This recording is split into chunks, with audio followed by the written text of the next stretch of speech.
Hello everyone, this is Rahul Meena. Welcome you all in the official YouTube channel फड्डा 24/7।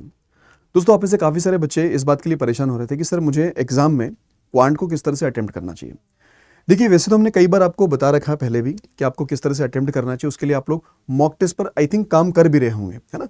लेकिन फिर भी थोड़ी सी घबराहट लास्ट मोमेंट पे हो ही जाती है। तो आज के वीडियो दोस्तों इसी बारे में रहेगा कि आप एग्जाम में किस तरह से अटेम्प्ट करोगे, है ना। और अगर कर भी रहे हो तो उसमें थोड़ा बहुत अगर आपको सुधार करना है तो किस तरह से कर सकते हो मेनली, ठीक है। तो बिना किसी तरीके सेशन की शुरुआत करते हैं। उसके पहले दोस्तों एक छोटी सी इन्फॉर्मेशन आप सभी के लिए कि हम लोगों ने कल एक मैराथन प्लान करी है। एक नॉन स्टॉप महा मैराथन रहेगी आप लोगों की। पूरे 12 घंटे के आसपास ये मैराथन चलने वाली है आप लोगों की, ठीक है। लेकिन ये मैराथन अब सारी फैकल्टी मिलकर करने वाले हम लोग, ठीक है। क्वांट भी रहेगा, रीजनिंग भी है, जीए भी है, इंग्लिश में सारी की सारी फैकल्टीज है ना। और काफ़ी ज़्यादा अच्छी मैराथन रहने वाली है। तो आप सभी लोग इसको जरूर से ज्वाइन करिएगा, सबके लिए इंपॉर्टेंट है।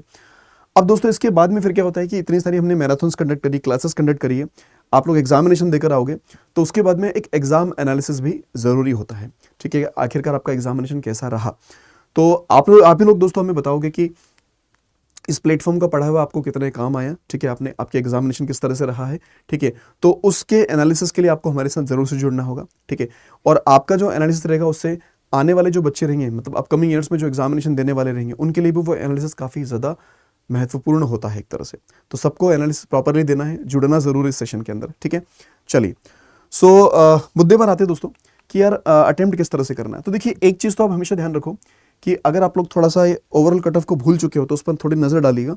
सिर्फ सेक्शन कट ऑफ क्लियर करने से कुछ नहीं होगा, हमें ओवरऑल कट ऑफ पर भी फोकस करना जरूरी होगा कि मेरा ओवरऑल कट ऑफ जो है उसको मैं कैसे मैनेज करूंगा, है ना। तो ये पिक्चर अपने दिमाग में बैठा के रखना। देखो, आईटी ऑफिसर का अगर देखा जाए, आईटी ऑफिसर का, तो पिछले 3 साल का हम हाईएस्ट कट ऑफ उठा रहे हैं दोस्तों। और उससे 5 से 10 नंबर आप बफर मार्क्स लेके चलो कि यार उतना मेरे को अटेम्प्ट करना है। और ये कितने में से रहेगा, बेसिकली ये 125 के अंदर से रहेगा, ठीक है। तो आईटी का देखोगे तो 65 दिख रहा होगा आप लोगों को। एग्रीकल्चर की अगर बात करें दोस्तों 51 दिख रहा होगा। वैसे अगर राजभाषा अधिकारी की बात करें 20.25 है और 25.50 है। लॉ ऑफिसर की अगर बात करें 51 है आपके पास में। एचआर और पर्सनल की अगर बात करें तो 43.25 है। वहीं पर अगर मार्केटिंग ऑफिसर की बात करें तो 38.63 है। तो जितने ही ये ओवरऑल कट ऑफ आपको नजर आ रहा, हमने मैक्सिमम वाला पार्ट दे रखा है, उससे 5 से 10 नंबर ऊपर लेके चलना। कितना? 5 से 10 मार्क्स आप ऊपर लेके चलेगा कि यार उतना मेरा बफर मार्क्स में मुझे लेके चलना होगा इस एग्जामिनेशन के लिए, ठीक है। क्योंकि दोस्तों ये कोई नहीं जानता कि यार पेपर कैसा आएगा इस बार का। अगर पेपर डिफिकल्ट आता है तो कट ऑफ थोड़ी कम जा सकती है, लेकिन पेपर अगर ईजी आता है तो कट ऑफ थोड़ी ज़्यादा जा सकती है ना। पर इसको को थोड़ा सा एनालाइज करें तो इसी बेसिस पर अपन बोल सकते हैं कि यार अपना 5 से 10 नंबर इनसे बफर मार्क्स लेके आपको चलना पड़ेगा सेफ के लिए, ठीक है। बाकी आपकी कॉल है। चलिए, अब जरा बात करें क्वांट वाले पोर्शन की। तो देखिए दोस्तों, सबसे पहली चीज जो आपको समझनी है, यहाँ पर वो क्या होती है यार, कि एग्जाम पैटर्न हम सभी को पता है, एग्जाम पैटर्न हम सभी लोग जानते हैं। अब इस पार्ट में तो खैर क्वांट का सेक्शन नहीं आता है, लेकिन अगर बात कर ले यहाँ पे तो हमें इतना जरूर पता है कि सर देखो, क्वांटिटेटिव एप्टीट्यूड जो है हमारे पास 50 क्वेश्चंस होंगे और 50 मैक्सिमम मार्क्स हमें मिलने वाले, लेकिन 40 मिनट का टाइम ड्यूरेशन है, जो कि एक बहुत बड़ा टाइम ड्यूरेशन हमारे पास है। उसको बाइफिकेट करना भी बहुत जरूरी होता है दोस्तों। देखिए, सबसे पहले क्या करोगे आप लोग, पेपर की स्क्रीनिंग करना। हमने इसके पहले भी कई बार आपको बता रखा है कि भाई लोग, पेपर की स्क्रीनिंग करना इज वेरी इंपॉर्टेंट।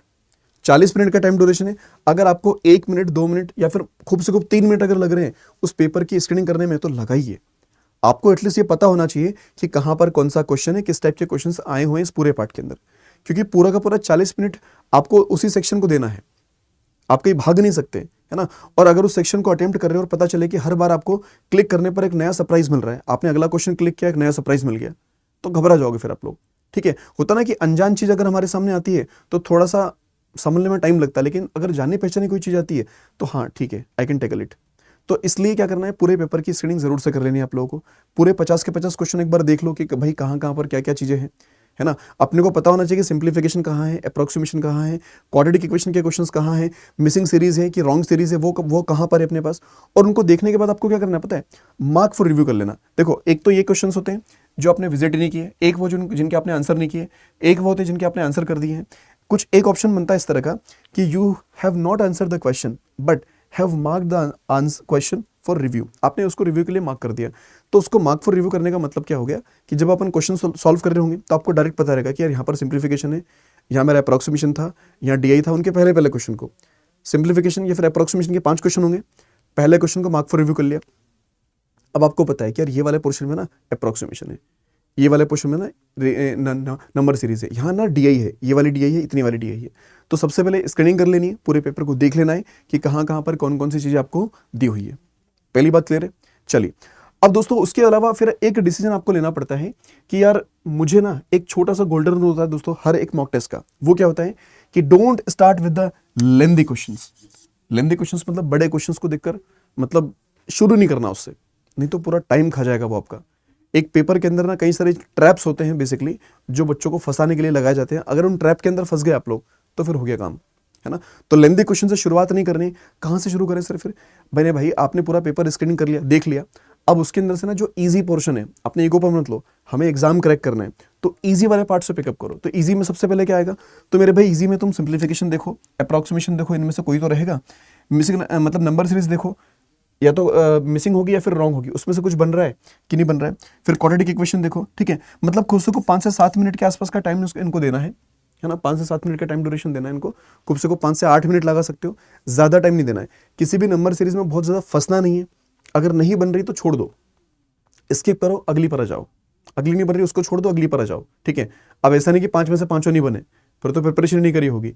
हो सकता है कि 5 में से एक सीरीज या फिर 2 सीरीज इस तरह की हो सकती है कि जिनके लॉजिक अपन उस टाइम पर जज कर पाए, है ना। हो सकता है कि उस टाइम पर वो क्लिक नहीं हो पा रहा हम लोगों से, तो स्किप करके अपने को आगे बढ़ जाना है, ठीक है। बाद में फिर अपन घूम फिर कर आ जाएंगे कि यार हाँ यार अब मैं इसको बना सकता हूँ, ठीक है। तो शुरुआत यहाँ से करनी है दोस्तों, ठीक है। शुरुआत अगर दमदार रही आप लोगों की तो एक अलग लेवल का कॉन्फिडेंस आता है फिर अपने अंदर, ठीक है। उसके अलावा दोस्तों ये 2 रूल हो गए। अब उसके तीसरा पॉइंट जो हमारे पास आता है वो क्या होता है? Attempt DI smartly. देखो आपको पता है कि अपने पास 4 डीआई सेट्स आने वाले, 4 डीआई सेट आने वाले। कोई जरूरत नहीं है कि कैसलेट को पहले उठाओ आप लोग। 4 डीआई में मेरे भाई जरूरी नहीं है कि आप कैसलेट को पहले उठाओ, ठीक है। आप लोग क्या करो, उसके अंदर ग्राफिकल जो फिगर्स होते हैं हमारे पास में, चाहे वो टेबल वाला होगा या फिर पाई चार्ट वाला होगा, रडार ग्राफ हो सकता है या फिर लाइन ग्राफ हो सकता है आपके पास में, है ना। तो जिस डायग्राम के अंदर रिक्वायर्ड टेबल बना ला, तो टेबल बना लो, उसकी टेबल फ्रेम कर लो पहले। उस डेटा को बार बार रीड करना नहीं पड़ेगा फिर आपको, तो टेबल से अपनी क्वेश्चन को लेके चलेंगे, पहली बात। दूसरी बात कि जरूरी नहीं है कि उस डीआई के अंदर पहला क्वेश्चन इजी हो सकता है कि पहला क्वेश्चन उसने डिफिकल्ट डाल दिया हो, है ना, और आप उसी में टाइम अपना लगा दिया। स्किप करके थोड़ा आगे बढ़ जाओ कि यार हाँ यार ये क्वेश्चन हो सकता है कि पहला क्वेश्चन उसने लेंदी डाल रखा हो, और एक डीआई सेट के कोई जरूरत नहीं कि पांचों के पांचों क्वेश्चन लगाओ। अरे इक्का दुक्का क्वेश्चन उसका ऐसा होगा जो आपको परेशान करेगा, आपका टाइम कंज्यूम करेगा, तो उसको छोड़ के आगे बढ़ जाना है वहां पर, है ना। हो सकता है पहला क्वेश्चन है, अगर परेशान हो रहे कि यार बहुत बड़ा सा लेंदी सा क्वेश्चन बन दिख रहा है, तो उसको टिक करके अपन आगे बढ़ गए। अगला क्वेश्चन, हाँ यार ये आसान है, इसको बना दिया। फिर अगला क्वेश्चन, ये भी आसान है, इसको बना दिया। फिर कोई डिफिकल्ट मिला, छोड़ो यार उसको। अगला क्वेश्चन, हाँ ये आसान है, इसको बना दिया। तो एक डीआई से अगर 2 से 3 क्वेश्चन भी उठाते हो आप लोग सही एक्यूरेसी के साथ में, तो भी कोई दिक्कत नहीं है ना, ठीक है। और फिर ये इस तरह से आपने डीआई को सॉल्व करना। तो डीआई के अंदर दोस्तों देखो, ज़्यादा टाइम आपको अभी बता देंगे किस तरह से टाइम को बाइफिकेट करना है और कितने क्वेश्चंस आपको अटेम्प्ट करने हैं उसके अंदर, है ना। तो डीआई चारों के चारों में से चारों बनाना जरूरी नहीं है भाई। 2 से 3 डीआई सेट्स पे अगर आप प्रॉपरली बना पा रहे हो तो भी अच्छी बात है। एक आध अगर छूटता भी है तो कोई दिक्कत नहीं। 50 क्वेश्चन हमारे पास है ना।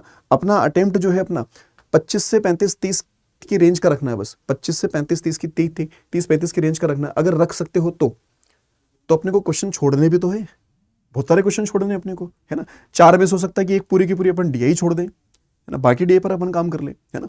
तो ये बच्चे ध्यान रखिएगा। उसके अलावा दोस्तों एक बात होती है हमारे पास में क्या, टाइम मैनेजमेंट। तो यार देखो टाइम मैनेजमेंट जो ना बहुत इंपॉर्टेंट है, क्योंकि 40 मिनट का जो टाइम ड्यूरेशन हमारे पास है उसमें आप कहाँ पर कितना टाइम डिवाइड कर रहे हो वो बहुत इंपॉर्टेंट है, ठीक है। तो देखो हमने एक छोटी सी कंडीशन मतलब अपने हिसाब से बना रखा है इसको। आप लोग थोड़ा सा अपने हिसाब से इसको थोड़ा मॉडिफाई भी कर सकते हो।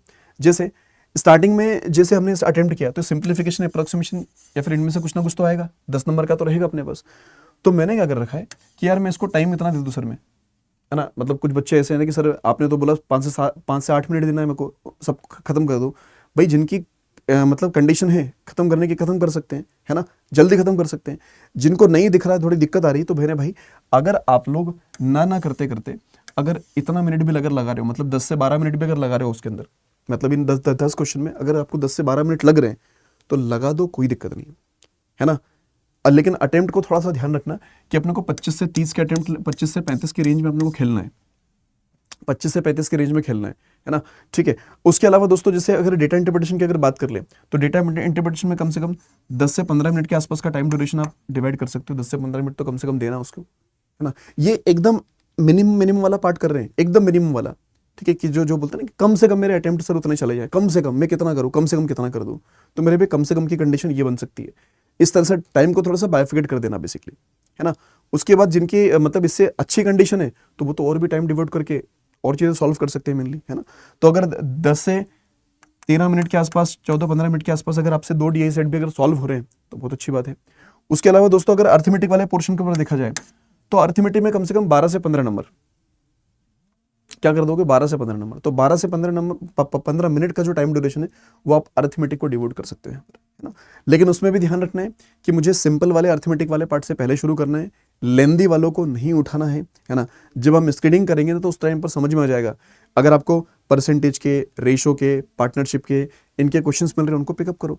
प्रॉफिट लॉस का कोई आसान सा क्वेश्चन मिल रहा है, सिंपल एंड डिसकंपोनेंट्स का कोई आसान सा क्वेश्चन मिल गया, टाइम एंड वर्क का कोई अच्छा सा क्वेश्चन मिल सकता है। अगर परमुटेशन कॉम्बिनेशन से कोई क्वेश्चन आएगा तो वो हो सकता है कि बहुत सिंपल वाला पार्ट का हो, प्रोबेबिलिटी का बड़ा आराम से बनाने वाला क्वेश्चन हो आपके पास। अगर मेंसुरेशन परेशान कर रहा है मत करना उसका क्वेश्चन, अगर फार्मूला याद नहीं आ रहा है तो, ठीक है। तो इस तरह से चीज़ों को बाइफिकेट करके चलना अपने को। तो टाइम मैनेजमेंट बहुत ज़रूरी होगा क्योंकि 40 मिनट है, उस 40 मिनट में आपको ध्यान रखना है कि यार मुझे इस सेक्शन में इतना ही टाइम देना है, मुझे इस सेक्शन में इतना ही टाइम देना है, इस सेक्शन में इतना ही टाइम देना है, तभी आप सारे पार्ट को, पूरे पेपर को प्रॉपरली अटेम्प्ट कर पाओगे। नहीं तो फिर बाहर निकलने पर वही होगा, अरे यार वो पार्ट तो मेरा छूट गया, अरे यार वो तो मैंने देखा ही नहीं, अरे यार वो क्वेश्चन वहाँ थे मैंने छोड़ ही दिए उनको, तो है ना। तो ये नहीं होना चाहिए। वो तभी होता है जब हम किसी एक ट्रैप में फंस जाते हैं बहुत ज़्यादा, है ना। तो बहुत ज़्यादा टाइम नहीं देना है एक पार्ट के अंदर, थोड़ा सा अपने आप को निकालना है, भावना में नहीं बहना है वहाँ पे, अपने को पेपर क्रैक करना है बेसिकली, ठीक है। तो ये थोड़ा सा ध्यान रखिएगा दोस्तों। उसके अलावा यार देखो एक चीज़ और जो हम ये आपको बता रखा है ऑलरेडी, एक पार्ट जो हमें समझ में आता है कि टाइम मैनेजमेंट के अलावा दोस्तों accuracy is very important compare to attempt, है ना। जब हम 40 मिनट तक एक सेक्शन के अंदर बैठ रहे हैं, है ना, तो होता क्या है ना कि एक ह्यूमन टेंडेंसी है, हम मतलब शांत नहीं बैठ सकते। इसका मतलब क्या सर? इसका मतलब मेरे भाई ये कि मान ले आपने इंग्लिश वाला सेक्शन है, इंग्लिश वाले सेक्शन में आपको लग रहा था कि मेरे को इतने क्वेश्चंस करने हैं यार, इतने मैंने कर दिए। अब इतने क्वेश्चन कर दिए ना, उसके बाद में टाइम बच रहा है अपने पास में, कितना टाइम बच रहा है कि मेरे पास ना 10 मिनट का टाइम बच रहा है, 15 मिनट का टाइम बच रहा है। तो उस टाइम पर ना ऐसे घूमते रहते हैं, फिर सोचते हैं कि यार ये क्वेश्चन ना इसका तुक्का मार देता हूँ, तुक्के मार दिए, ठीक है। तो ये जो गेस वर्क आपका होता है ना तुक्केबाजी का, तो तुक्का नहीं मारना है वहाँ पर, है ना। आपको एक्यूरेसी पर फोकस करना है, एक्यूरेसी पर ध्यान देना है, ठीक है। अटेम्प्ट के चक्कर में ज़्यादा नहीं पड़ना है। और जैसे देखो टाइम मैनेजमेंट में ना एक पॉइंट थोड़ा सा और एड ऑन कर लीजिएगा आप लोग, है ना, कि कम से कम दोस्तों कोशिश करो कि 3 से 4 मिनट ना आप लोग बफर टाइम लेके चलो। जैसे आपने बोला कि 40 मिनट मेरे पास है, 40 मिनट एक में, तो आप कोशिश करो कि मेरे पास ना 35 से 36 मिनट ही बस, मेरे पास 35 से 36 मिनट ही बस, मुझे इतने में अपने आप को बांधना है। क्योंकि मैं ना जितना मेरा पास टाइम बचा है, तो सर आपने तो 2-3 मिनट इधर ले लिए, 2-3 मिनट उधर ले लिए मेरे, है ना, क्योंकि स्क्रीनिंग में टाइम जाएगा। और हम बोले लास्ट का थोड़ा सा टाइम ऐसा बचाना, ज़्यादा नहीं तो कम से कम 1 से 2 मिनट ऐसा बचाइएगा कि बफर टाइम हो। ऐसा ना हो कि लास्ट पॉइंट पर भी अरे यार इस पर टिक कर दूँ, इस पर टिक कर दूँ, इस पर टिक कर दूँ, वो सब नहीं होना चाहिए। क्योंकि कई सारे बच्चों की इस तरह की टेंडेंसी बन जाती है कि आखिरी में अच्छा इतना टाइम बचा है मैं इसको भी टिक कर देता हूँ, इतना टाइम बचा है इसको भी टिक कर देता हूँ, तो उसमें ना फिर गलतियाँ होती हैं, है ना। तो तुक्केबाजी नहीं करनी, अपने आप को ध्यान रखना है कि मुझे एक्यूरेसी पर ज़्यादा फोकस करना है कंपेयर टू अटेम्प्ट। ज़्यादा अटेम्प्ट करने से कभी किसी का सिलेक्शन नहीं होता है ना, क्योंकि उसमें कई सारी चीज़ें फिर गलत होती है, फिर रॉन्ग। आपको पता है नेगेटिव मार्किंग है अपने एग्जाम में भाई, 1/4 की नेगेटिव मार्किंग है, तो 1/4 की अगर नेगेटिव मार्किंग है तो इसलिए फूक के थोड़े कदम रखने पड़ेंगे ना अपने को, है ना। तो ये कुछ पॉइंट्स थे हमारे अकॉर्डिंग। तो भाई आप लोग भी अपने जो मॉक टेस्ट वगैरह लगा रहे हो और जो एग्जाम दोगे तो उसमें ऐड ऑन कर लीजिएगा, ठीक है। कहीं ना कहीं आपके लिए बेनिफिशियल रहेंगे बेसिकली, ठीक है। तो बस इस चीज़ को दोस्तों फॉलो करते चलना अपने को, है ना। बाकी तो भगवान श्री कृष्ण जैसा कहते हैं कि भाई कर्म करो, फल की चिंता मत करो, है ना। अपने कर्म अच्छे करते चलो, फल ऑटोमेटिकली अच्छा आते चले जाएगा, ठीक है। चलिए बाकी आज के लिए फिर इतना ही। और इस एनालिसिस के अंदर दोस्तों ज़रूर से मिलेगा, फिर भी कोई क्वेरी बचती है, कोई डाउट बचता है तो कमेंट बॉक्स में ज़रूर से पूछ लीजिएगा आप लोग, है ना। थोड़ा सा क्विजेस पर भी काम करो, सेक्शन मॉक लगाइए, है ना। और मॉक टेस्ट को लगाने के बाद में प्रॉपर उसका एनालिसिस करो अच्छे से, अपनी गलतियों को पहचानो उसके अंदर कि गलतियाँ क्या कर रहे हो मेनली, है ना। क्योंकि इंसान को ना गलतियाँ देर से समझ में आती है खुद की, और खुद की गलती तो समझ ही नहीं आती, दूसरों की दिख जाएगी, खुद की नहीं दिखेगी, है ना। तो अपनी गलती को थोड़ा पहचानो कि मैं क्या गलती कर रहा हूँ, और जो गलती मैं यहाँ कर रहा हूँ उसको मैं एग्जाम में रिपीट नहीं करूँगा, या फिर अगले मॉक टेस्ट में रिपीट नहीं करूँगा, है ना। अभी टाइम है अपने पास, है ना, थोड़ी गलती को मतलब एनालाइज करने का, और उन गलतियों में सुधार किया जा सकता है, उन गलतियों में सुधार किया जा सकता है, ठीक है दोस्त। तो ये कुछ पॉइंट्स हैं, इन पर थोड़ा सा गौर करें आप लोग भी, है ना। बाकी तो आप सभी को पता है गणेश चतुर्थी का आगाज हो चुका है, तो आप लोग भी भगवान श्री गणेश से आशीर्वाद ले, पूजा पाठ करें थोड़ा सा, ठीक है, कि ये पेपर बढ़िया तरीके से चले जाए, पढ़ाई की और पढ़ाई भी करनी है उसके साथ साथ, ठीक है। आपके कोई यार दोस्त हो उनके साथ ये शेयर कर सकते हैं आप लोग कि अगर वो किसी पेड कोर्स में एनरोल करना चाहें तो वो इस रेफरल कोड का यूज़ कर सकते हैं, तो उनको 80% का यहाँ पर डिस्काउंट मिलेगा और उसके साथ साथ ट्रिपल वैलिडिटी भी उनको मिलने वाली है ना। रेफरल कोड बड़ा सिंपल सा, बड़ा प्यारा सा रेफरल कोड है Y710 to get maximum discount, ठीक है। चलो दोस्तों, आज के लिए इतनी, मिलते हैं अगले सेशन में। So thank you so much and wish you all the best for your examination. Thank you.